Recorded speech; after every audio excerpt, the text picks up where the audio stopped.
Hello दोस्तों, स्वागत है आप सबका मेरे यूट्यूब चैनल रोहिणी क्लासेस में। तो आज हम क्लास 10th की इकोनॉमिक्स का चैप्टर 5 देखने जा रहे हैं, जिसका नाम है उपभोक्ता अधिकार।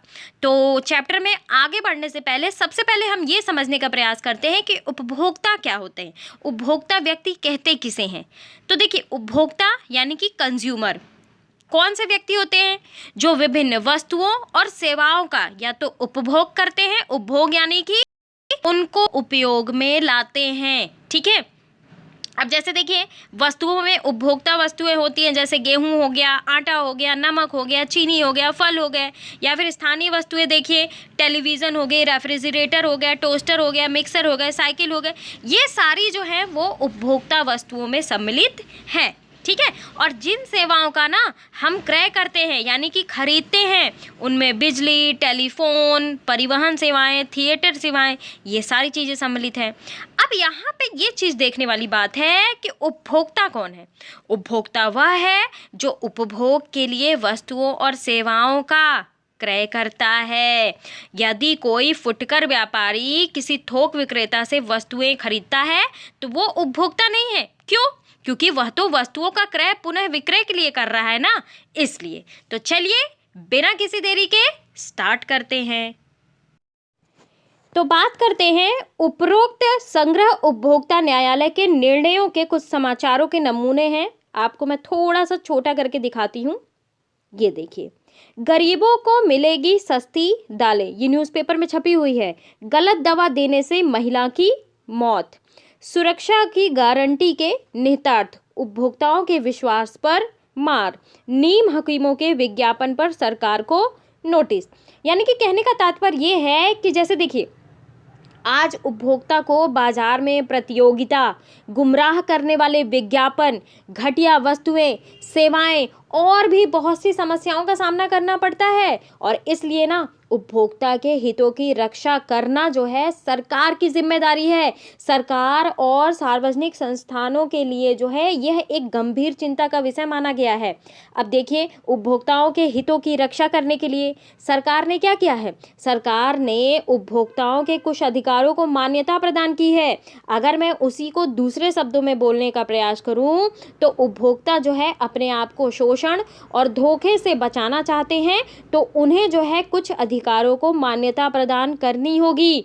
ठीक है, यानी कि उपभोक्ता जो है ना अपने आप को शोषण और धोखे से बचाना चाहते हैं, तो उन्हें कुछ अधिकार देने होंगे, ताकि क्या हो, ताकि वे ऐसी स्थिति में हो कि वो जो है वस्तुओं के विक्रेता और सेवा प्रदान करने वालों के व्यवहार के समय जो है वो सतर्कता बरतें। अब जैसे मैं आपको एक उदाहरण जो है आपके सामने पेश करती हूँ। उपभोक्ताओं के अधिकारों में से एक है अधिकार का चयन का अधिकार।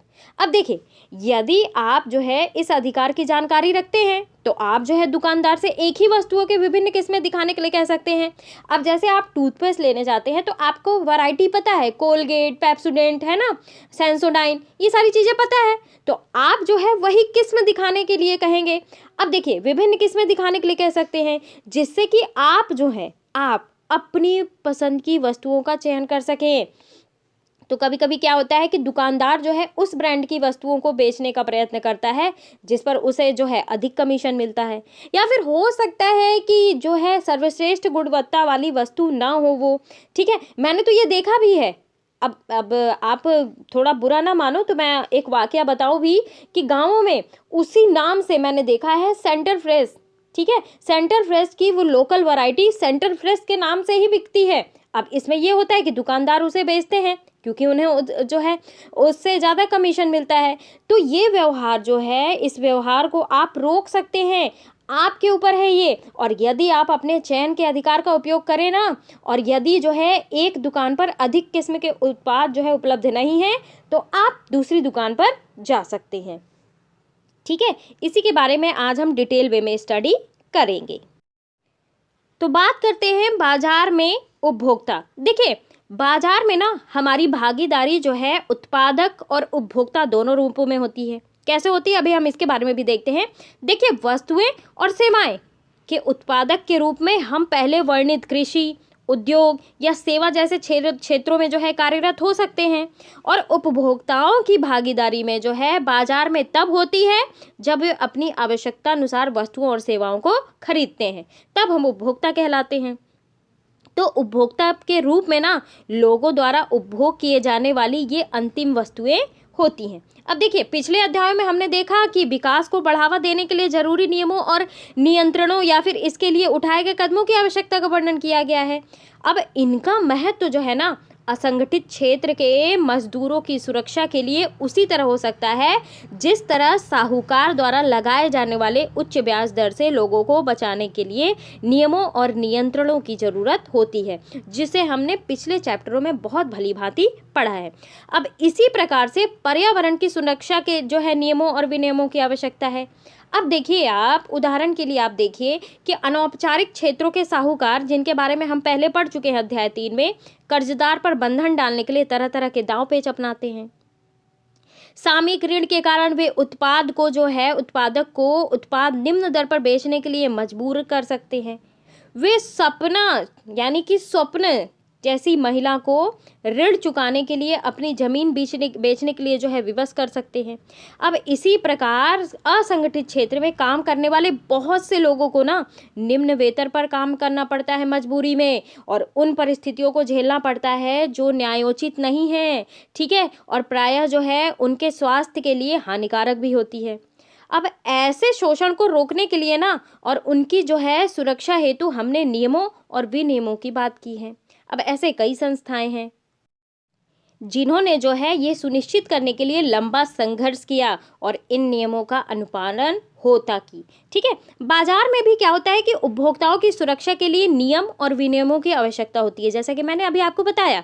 क्योंकि अकेला उपभोक्ता जो होता है ना प्रायः स्वयं को कमजोर स्थिति में पाता है, और खरीदी गई वस्तु या सेवा के बारे में जब भी कोई शिकायत होती है ना तो विक्रेता सारा उत्तरदायित्व क्रेता पर जो है डालने का प्रयास करता है, ठीक है। सामान्यतः उनकी जो प्रतिक्रिया होती है, आपने जो खरीदा है अगर वह पसंद नहीं है तो कहीं और जाइए। मानो बिक्री हो जाने के बाद विक्रेता की कोई जिम्मेदारी ही नहीं रह जाती है, ऐसा होता है। तो उपभोक्ता आंदोलन, जिसके बारे में हम आगे बात करेंगे, इस स्थिति को बदलने का एक प्रयास है। अब देखिए, बाजार में शोषण जो है कई रूपों में होता है। जैसे उदाहरण के रूप में देखते हैं हम कि कभी कभी व्यापारी जो है अनुचित व्यापार करने में लग जाता है। जैसे दुकानदार उचित वजन से जो है कम वजन तौलने लग जाता है, तिकड़ी मारने लग जाता है, ठीक है। या फिर व्यापारी जो है उन शुल्कों को जोड़ देते हैं जिनका वर्णन पहले न किया गया हो, या फिर क्या करते हैं, मिलावट करते हैं, या फिर दोषपूर्ण वस्तुएं बेची जाती हैं, ठीक है, इस प्रकार के। और जब क्या होता है ना कि जब उत्पादक जो है थोड़े और शक्तिशाली होते हैं और उपभोक्ता कम मात्रा में खरीदारी करते हैं और बिखरे हुए होते हैं, तो क्या होता है, तो बाजार उचित तरीके से कार्य नहीं करता। यानी कि विशेष रूप से यह स्थिति तब होती है ना जब इन वस्तुओं का उत्पादन जो है बड़ी कंपनियां कर रही हों। अब देखिए, अधिक पूंजी वाली शक्तिशाली और समृद्धशाली जो है कंपनियां विभिन्न प्रकार की चालाकी करती हैं, बाजार को प्रभावित कर सकती है अपनी चालाकपूर्णता से, ठीक है। उपभोक्ताओं को आकर्षित करने के लिए वे विभिन्न माध्यम से, मीडिया के माध्यम से, टीवी के माध्यम से क्या विभिन्न ऐड प्रदर्शित करती हैं, और अन्य स्रोतों से क्या करती हैं, गलत सूचना देती हैं। अब जैसे देखिए, उदाहरण के माध्यम से हम ये समझने का प्रयास करते हैं। एक कंपनी ने ये दावा करते हुए कहा कि माता के दूध से हमारा उत्पाद बेहतर है। अब सर्वाधिक वैज्ञानिक उत्पाद के रूप में शिशुओं के लिए दूध का पाउडर पूरे विश्व में कई वर्षों तक बेचा, ठीक है। और कई वर्षों के लगातार संघर्ष के बाद कंपनी को यह स्वीकार करना पड़ा कि वह झूठे दावे करती आ रही थी, और इसी तरह सिगरेट उत्पादक कंपनियों को से जो है यह बात मनवाने के लिए उनका उत्पाद जो है कैंसर कारण हो सकता है, न्यायालय में लंबी लड़ाई लड़नी पड़ी। अब देखिए, सभी जानते हैं कि तंबाकू जो है लोगों की जान लेता है, पर कौन कहे कि तंबाकू कंपनियों को तंबाकू बेचने की छूट नहीं देनी चाहिए। यही तो पूंजीवाद है ना। ये चीज़ मैं आपको समझाने का प्रयास कर रही हूँ। यानी कि उपभोक्ताओं की सुरक्षा सुनिश्चित करने के लिए नियम और विनियमों की आवश्यकता है। अब आइए, कुछ क्वेश्चन दिए हुए हैं, इन्हें भी हम देख लेते हैं चैप्टर के अंदर। तो पहला क्वेश्चन है, वे कौन कौन से विभिन्न तरीके हैं जिनके द्वारा बाजार में लोगों का शोषण हो सकता है। तो देखिए विभिन्न प्रकार के तरीके हैं। पहला हो गया दुकानदार जो है किसी आइटम को कम कर सकता है। दूसरा हो गया कि दिनांक द्वारा उपयोग की जाने वाली वस्तुएं बेची जा सकती हैं। तीसरा हो गया कुछ विनिर्माण दोष वाले सफ़ेद सामान बेचे जा सकते हैं। चौथा हो गया इंजन दोष वाले ऑटोमोबाइल बेचे जा सकते हैं। ठीक है, तो ये हो गया। अगला क्वेश्चन है, अपने अनुभव से एक ऐसे उदाहरण पर विचार करें जहां आपको यह लगा हो कि बाजार में धोखा दिया जा रहा है। तो क्या हो सकता है? अब जैसे देखिए, मैं जो है मछली खरीदती हूँ, तो मुझे हमेशा ये संदेह होता है कि वह जो है मछली से गुजरता है। मैंने अपने घर पर क्रॉस चेक किया और मेरा संदेह सही निकला। जब भी मैंने मछली बेचने के साथ वाले के साथ बहस की ना, वह बहुत आक्रामक हो जाता है। अगला क्वेश्चन है, आपकी राय में उपभोक्ताओं की सुरक्षा के लिए सरकार की क्या भूमिका होनी चाहिए? देखिए, सबसे पहली बात तो सरकार को नियम और कानून बनाने चाहिए। क्यों? क्योंकि उत्पादकों को गुणवत्ता का एक न्यूनतम स्तर बनाए रखना चाहिए। सरकार को भार और उपायों के बारे में भी नियम लागू करने चाहिए। और कोई भी कंपनी जो किसी उत्पाद के बारे में झूठे दावे करती है ना, उसे तुरंत जो है क्या करना चाहिए? बंद कर देना चाहिए। और उपभोक्ता शिकायतों से संबंधित मामलों में जो है तेजी लानी चाहिए, ताकि तेजी इसलिए लाएं ताकि उनका जो है जल्द से जल्द निपटारा हो सके, जल्द से जल्द जो है उनको हल किया जा सके। चलिए आगे बढ़ते हैं।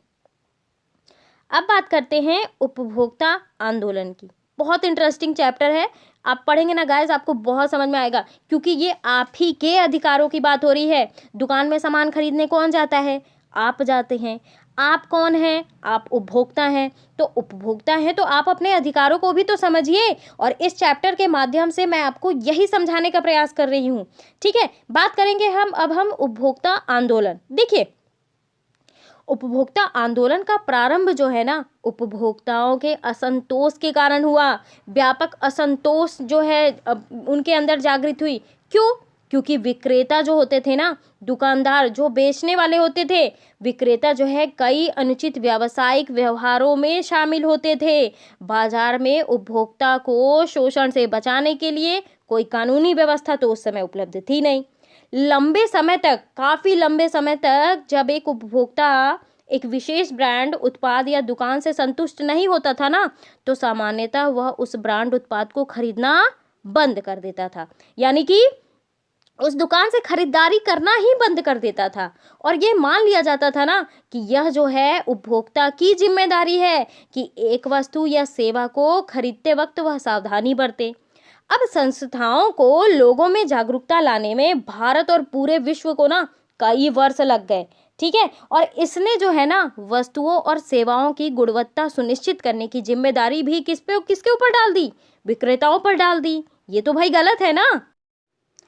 तो भारत में क्या हुआ कि सामाजिक बल के रूप में ना उपभोक्ता आंदोलन का जन्म जो है अनैतिक और अनुचित व्यवसाय कार्यों से उपभोक्ताओं के हितों की रक्षा करने और प्रोत्साहित करने की आवश्यकता के साथ हुआ।